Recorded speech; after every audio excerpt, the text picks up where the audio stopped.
This is Life Transformation Radio. Prepare to engage. Seatbelt activated. Download initiated.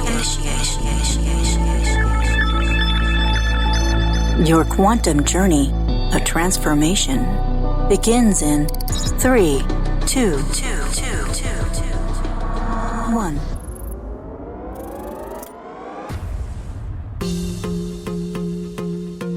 Sean Douglas, my brother, welcome to Life Transformation Radio. What's up, brother? How are you? Oh, good, man. Good. Glad to have you back again, man. I think you're the one that's been on Life Transformation the most of anybody. And not even as a guest, but probably as a host. Hey, those of you who don't know it, Sean originally started Life Transformation many years ago, and then I purchased the show from him, and he's moved on to just incredible things. And I love to have him back. One, because he's my friend and we talk all the time, and the diamonds that come out of this man's mouth are so powerful and so transformational that I thought it'd be good to have him on the show today. Lots of stuff happening in your life, even since we last talked. So let's do this. Let's give just an overview of where you have come from. I think, just your military and how low things got and where things are. I think it's really inspirational how you have overcome so much. You want to go way back that far, huh? Well, briefly. Yeah. You have a whole new audience, and I'm sure some people stayed after you took over the hosting duties. So no, they all left. They said, Sean's gone. We're out of here. And that's what they did. Every single one of them. No, Rob is absolutely incredible, and I couldn't have thought of anybody else to take over the show that I had so lovingly built with cries and sweat and everything else. So joined the military in 2001 and deployed a lot. My particular job as a F-15 crew chief, and then eventually became security forces. Went back to crew and jets because security forces is crazy, and developed a nice little drinking habit that got out of control, which caused my marriage to fall apart. And that drove me into suicide. And I had put a gun in my mouth in 2008 and was ready to end it. People saved me. Coworkers, my brothers in arms saved me, got the help that I needed. And then from there, after some therapy and talking to chaplains, I transformed into kind of what I am now, but a smaller version. I became a drill instructor, learned how to speak, coach, train, mentor. Did that for 4 years. Then went back to the regular operational Air Force, back to my original job as a crew chief. Then became a suicide awareness trainer, a resilience trainer for the military. I was leading both of those programs. I want to jump in really quick, Sean. There's a lot of people right now that are really struggling. And oh, yeah. I know you mentioned that, you had a really low point. You had a gun. You were going to take your life miraculously. And I'm so glad, because my life's better to have you in it. And I love that we're friends. I love that we've crossed paths. And I just know personally and professionally, there are a lot of people that are really on the edge right now in regards to the conversation that I've had with a handful of people in my life is, I don't want to be here anymore. Right. And, for you to get to where you had a gun in your hand and we're going to take your life, and it was close to not taking your life and being here, is a remarkable transformation. And the reason that I wanted to highlight this is because of the people that are suffering right now. I want them to see that with love and support and some help, professional help, you can transform your life into something that you could really never imagine. Yeah. Oh, yeah. because I think hope is what is lacking for so many people right now. Woke up this morning, looked at the news, and looked at all kinds of things that came across the phone. And there's a lot going on. And I think it's important that people stay in their lane emotionally and not try to get involved in everything that's crazy in the world. There's so much stuff right now. Right. It's gotten to a point where it's almost laughable. I have to laugh at it because I don't even know how to respond anymore. I mean, I try to stay in my bliss bubble. Yeah. But I want you to think for a moment of when you were right at that moment of going to take your life, how you turn the corner. And maybe there's something that you can say to someone that's listening today, how they can turn the corner, that there really is a light at the end of the tunnel, and you're proof of that. We've had other guests on the show that are proof of that. And it brings tears to my eyes how at the edge so many people are. So that's why I rushed to have you on the show. I just felt compelled because of anybody that can share this story and where you have come from and how you serve the world. I want to give people hope. So that's really the focus of today, is the hope, right? Because there is a possibility for change. Even as bad as it looks, there really is a possibility for change. Yeah. And what came up for me while I was listening to you is I didn't do it alone. And I couldn't have done it alone. Not in the emotional state that I was in. Because I developed a drinking habit, which the military discouraged because I showed up to work drunk. I showed up to on duty drunk a couple times. So that's not a good thing. No. So I was going to lose my military career. They wanted to kick me out. I was under review. I was going to probably get kicked out. Then the wife was leaving. I had a $500,000 business that I got pushed away from because I was misusing expenses and running it like my own escort service, meeting girls at bars and dropping large amounts of money on bar tabs and just buying expensive stuff. And fame got to me, I guess you could say, right? All the money and everything else. The drinking from deployments and coping mechanisms I wasn't equipped with. I didn't know how to cope with everything I was experiencing. So there's no way I could have done it by myself. But I talked to chaplains that, the military was like, you will go to chaplains. You will go to ADAPT, which is the Alcohol and Drug Abuse Prevention and Treatment Program. It's kind of like AA. Right. But you meet like twice a week. For 2 weeks, I had to stay at my supervisor's house, and I could not leave his house or leave his side for 2 weeks. If he went to the store, I was going. We worked the same shift. My supervisor in the military babysat me for 2 weeks. It was super, super awkward. But I had to go live at his house for 2 weeks. They took all my guns, knives, any sort of weaponry. They took all of it. So good, because you're here today. Right. So when you're in that position and you're thinking of taking your life and you don't, and then you're in that 2 weeks where you're on lockdown,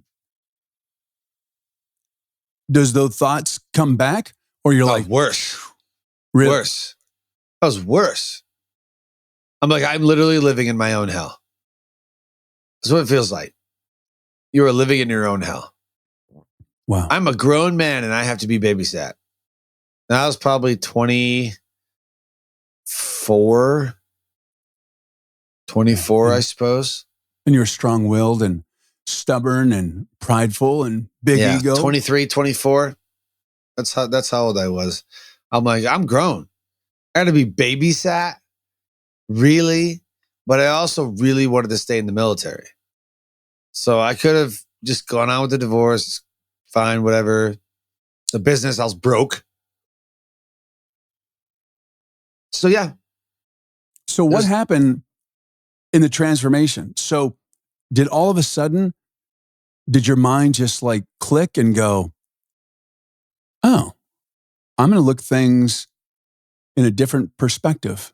Or did it just slowly transform and that you didn't even realize it? Or was it just an aha moment where you're like, I hit rock bottom, I can't go any lower? Or did you go, if I do this, my life will not only be different, but better. And there's a path of a fresh start, a new beginning. Well, I understood that people were trying to help me. Like I understood that. And I really cared about that a lot. Yeah. And so I didn't want to let people down because they were like rooting for me, you know. But my mom sent me a book called The Power of Positivity by Norman Vincent Peale. Great book. And I read that book and I was like, wow. Because I was the first one to find a negative or a flaw or a reason not to do something. Like I was the first. Negativity was my go-to.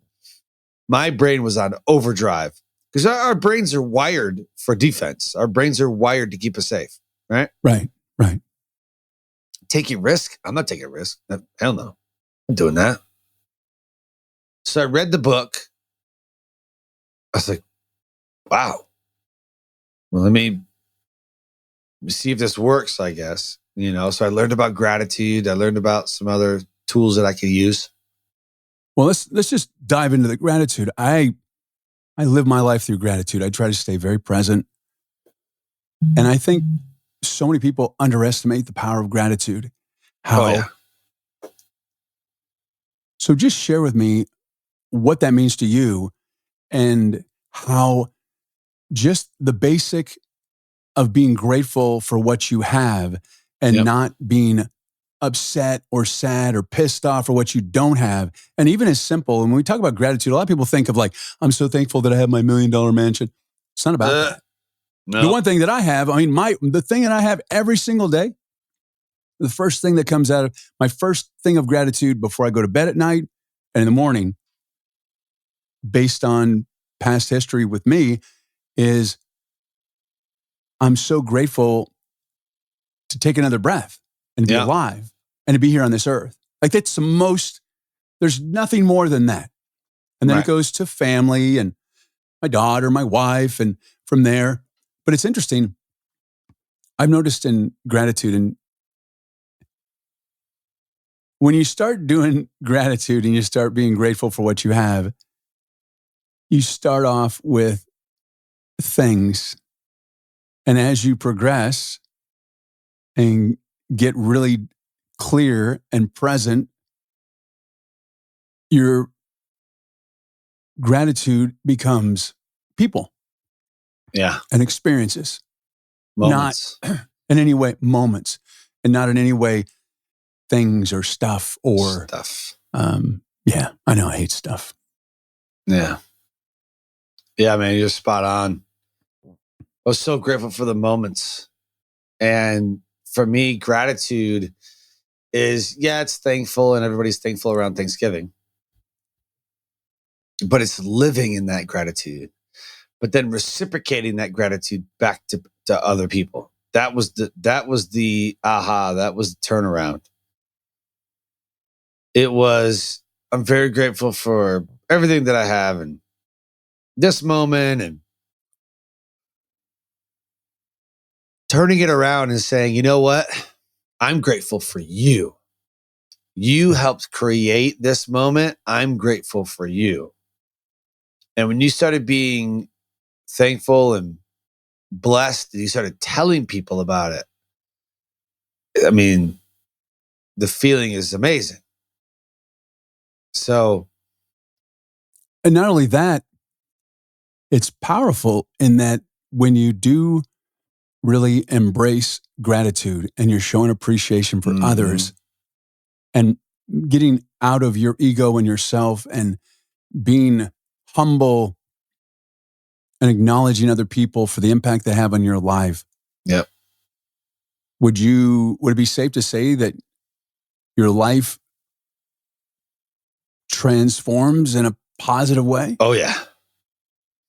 Oh yeah. You count 3 blessings a day, and it could be frivolous or whatever. It could be superficial. I'm grateful for my house. Well, yeah, because it's cold. It's January. It's cold in some places.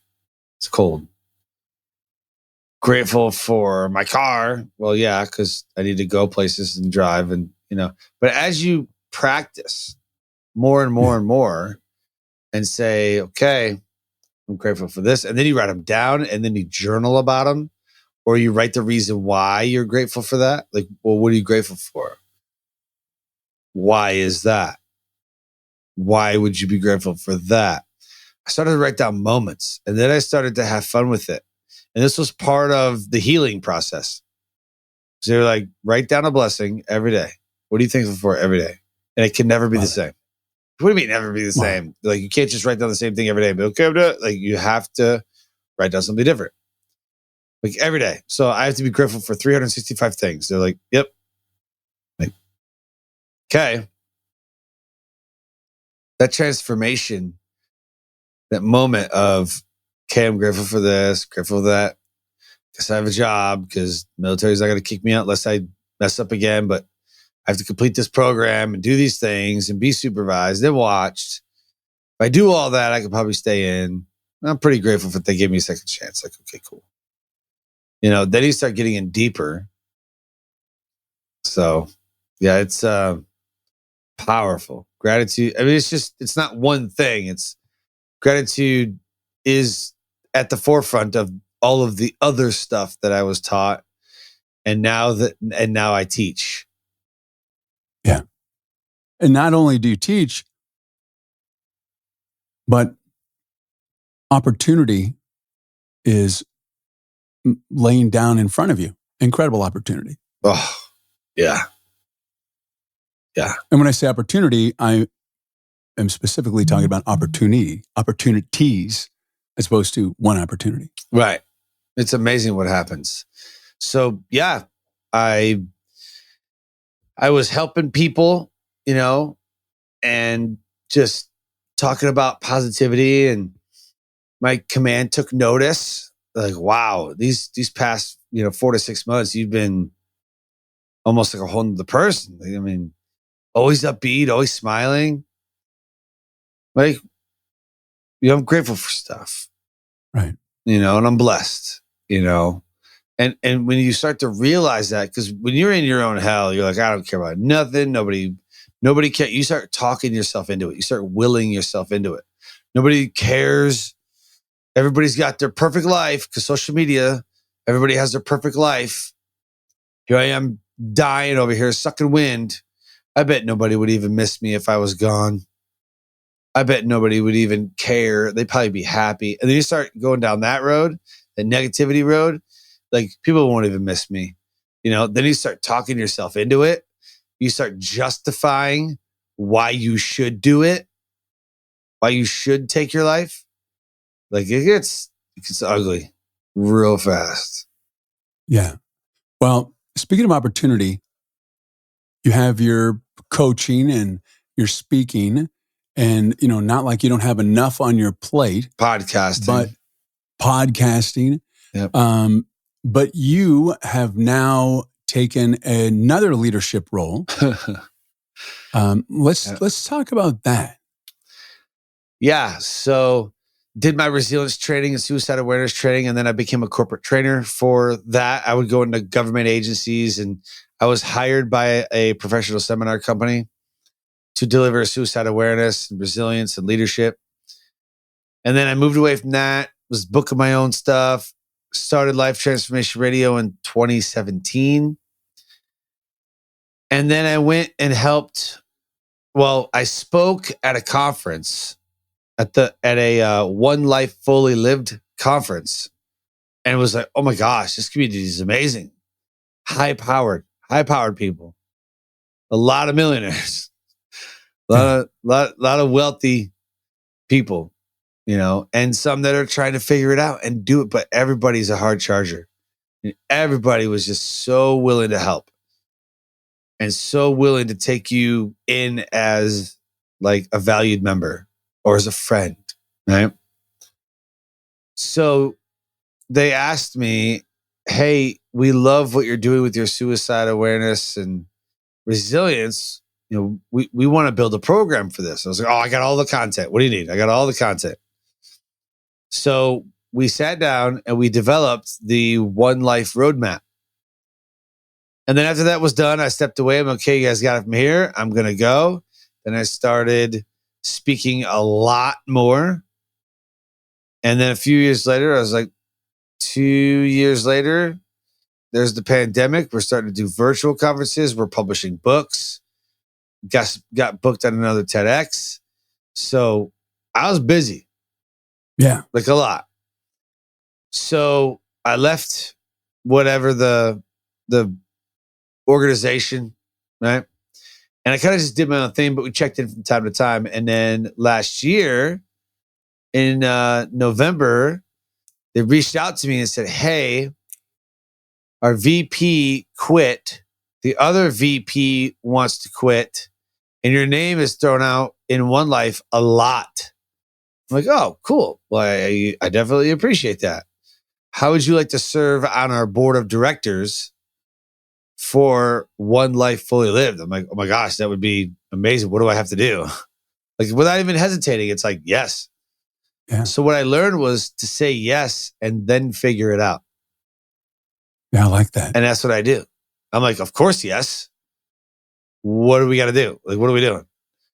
So I am the vice president of the nonprofit, the number one, One Life Fully Lived. And our mission is to help people dream, plan, and live their most epic life. And in the process, eradicate poverty, hunger, all the cool things that Miss America talks about. I would end world hunger. World peace. World peace. Yeah. But that's what we do. Like literally, we go into poverty-stricken or communities that people have just written off. Students, adults, doesn't matter. And we teach them our core 4 principles, which allows them to play full out and live full out. I love it. So what type of transformations have people experienced of going through the program? Yeah, the first part is vision. People are like, well, I kind of want to do this, but I'm not really sure. And so something we help them with is like, who are you at your core? When you get down deep into your core, who are you? And then try to figure out who you are not. Who do you not want to be? What type of person do you not want to be? Who are you at your core and who are you not? That's the first step. And then in vision, which is the first core module or core belief, encompasses what is my 1-year vision? What exactly is my 1-year vision? And so we tell everybody to write themselves a letter. Date it 1 year today. Write it as if you're reading it as a congratulatory letter. And it's not like, I didn't do anything, I'm just going to write myself a hate mail. No. Write it as, congratulations, Rob. You are killing it with all of your side projects, with the podcast. You are absolutely killing it. I don't know if I'm going to kill it. I don't know what's going to happen. But in a year, here's what I hope to accomplish. So after you write that 1 year letter, this is where I'm living. This is what I'm doing. This is the money I'm making. It's really all goals. That's what it is. It's really all goals. You're making this much money. You're living here. You're doing this thing. And that's a powerful, powerful thing to congratulate yourself on the vision that you create. Because after, roadmap. Yep. After the vision is finances, budgeting, investing. We teach students money because money is not taught in schools. Absolutely. And so we teach the kids compound interest, how to fund your one life vision. How do you fund it? So we talk about a lot of the stuff like the Roth IRAs. And we talk about saving, talk about investing, talk about being an entrepreneur, businesses, just everything having to do with how do I get money? It's the only way it's going to happen. Right? So after that is relationships. We build out your board of directors for your life. You are the CEO of your life. You can hire and fire whoever you want. You are the CEO of your life. Nobody else. Nobody dictates who you can hang around, who you cannot hang around, unless you're a felon. Then this is a different story. Right. If someone's a bad influence, it's time to step up and get rid of them. I want to just jump in that I talk about this a lot. Medea, Tyler Perry, his character. Oh, yeah. I invite everybody to, I tell my daughter this all the time and other people in my life that you only allow people in your life that are worthy of being in your life. And if they're not worthy of being in your life, it's time to let them go. Yep. Medea, Tyler Perry, has a video on YouTube. You can look it up. It's called Let Them Go. And it's one of the most powerful videos ever. And she is so spot on. She's a metaphor of a tree. It's just incredible. People get so upset when people that are destroying their lives continue to destroy their lives. Right. And they keep them in their lives because, they've been my friend since second grade. Yeah. Or it's my cousin, or it's my aunt or my uncle. Right. We only have one life here. Right. It's not a dress rehearsal. And it's so important that we maximize every moment of that life. And Medea has this way of communicating that I know people that have been really upset. They've broken up in a romantic relationship, or they have issues with a family member that they won't let them go. And it's destroying their life. Really destroying their life. And she just wraps it up in a nice little ball and has a little video. You can look it up. It's Medea, Let Them Go. Yeah. And I think you will, it really puts things into perspective. I've seen it many times. I share it often. And it's a great philosophy. Oh, yeah. Only allow people in your life that are worthy of being in your life. And let them go. Yep. And she's so funny. The way she does it. I totally invite you to do that. I'm probably going to put a link in the show notes now because that's cool. People either tear you down or build you up. Why would you want to hang out with people who tear you down constantly? It's like crabs in a bucket. And that's what I was doing. I had very little self-worth. So I hung out with other people with very little self-worth. That's crabs in a bucket. And crabs in a bucket keeps pulling you down and pulling you down and pulling you down. And so I needed to reevaluate my relationships. And they always say that you're the average of the 5 people you hang around the most. I didn't understand what that was. I wasn't into personal development. I wasn't reading How to Win Friends and Influence People. I wasn't reading any books at all until that one book that I read. And I was like, like It's like sitting in church and the pastor's giving a sermon, but happens to look at you or in your direction, but you think he's looking at you. Oh, he's looking at you, when he's Sean. trying to make this point, and you're like, oh, God. Oh, he's talking to me. Oh, no. He knows. Oh, the pastor knows. But he's really not. He's just looking in the crowd. Yeah. That's what the book felt like to me. Like it was pointing the finger at me like, you suck. Like you have not got this figured out at all. You better get together. And of course, I've read all the other instant classics, and people always recommend the same old books, so read them all. But the one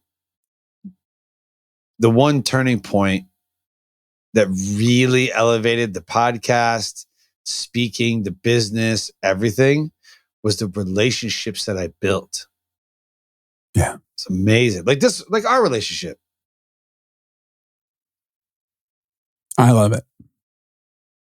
And then after relationships, you go to wellness. Yeah. Oh, so important. Mm-hmm. So important. Self-care.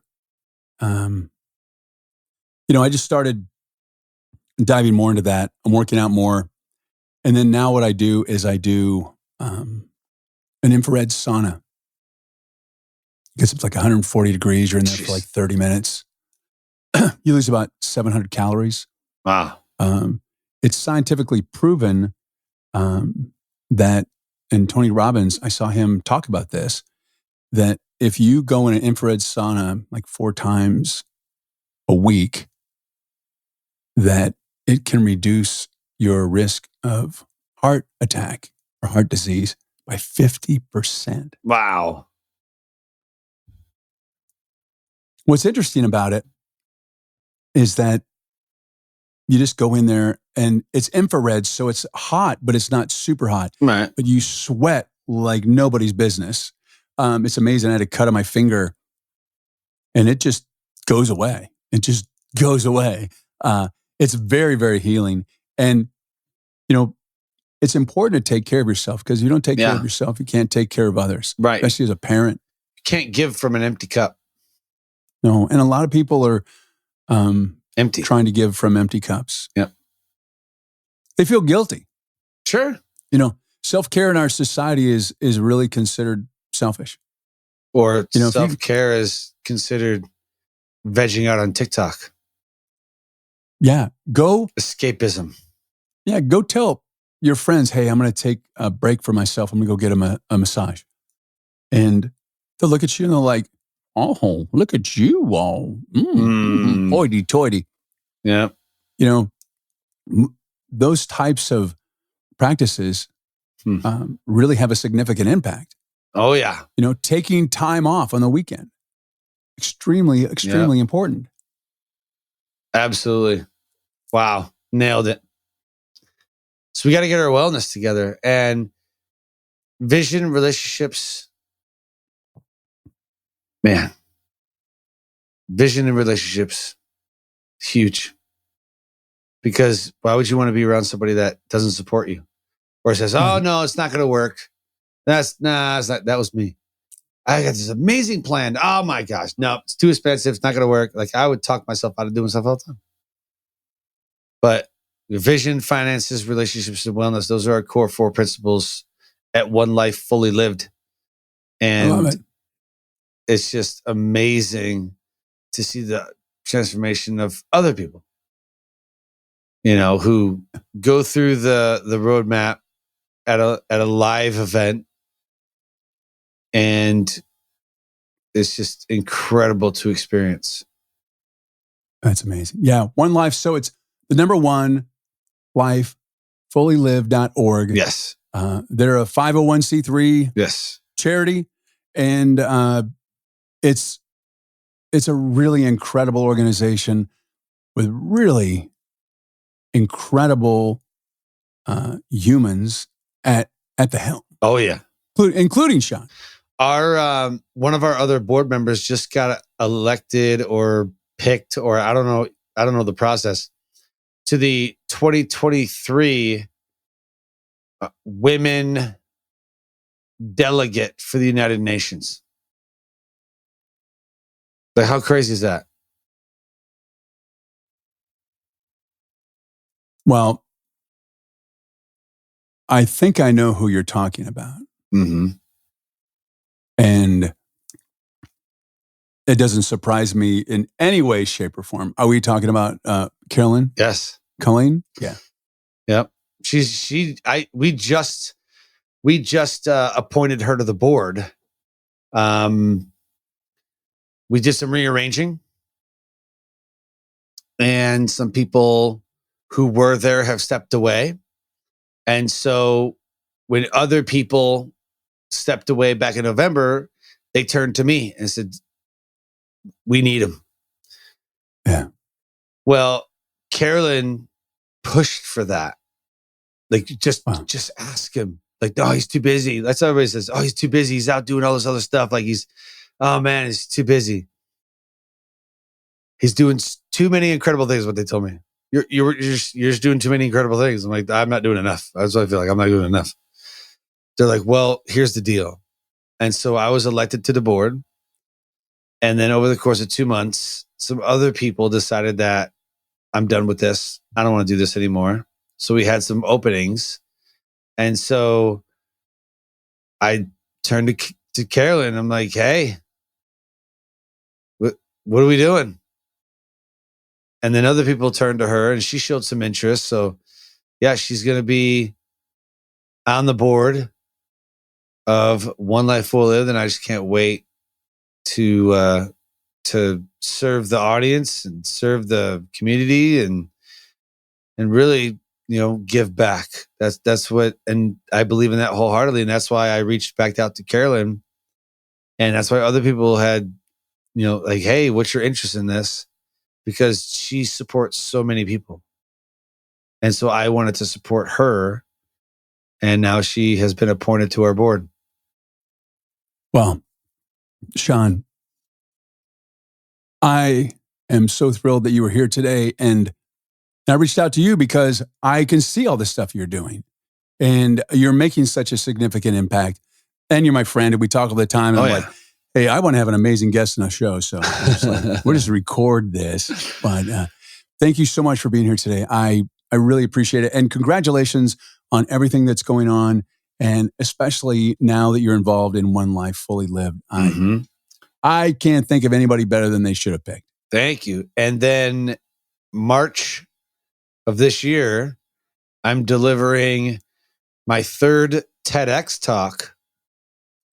And this one's going to be on, the theme of the talk is identity, or the theme of the event is identity. But mine is going to be on how veterans and retirees take their life because when they exit the military, they feel like they lost a part of themselves. They lost their identity, which leads them to suicide. So that's what I'm going to be talking about. And I'm super excited for this moment. Well, I think we'll have to have you back after that and just talk about what that was like just to do that talk. 3 TEDx talks is amazing.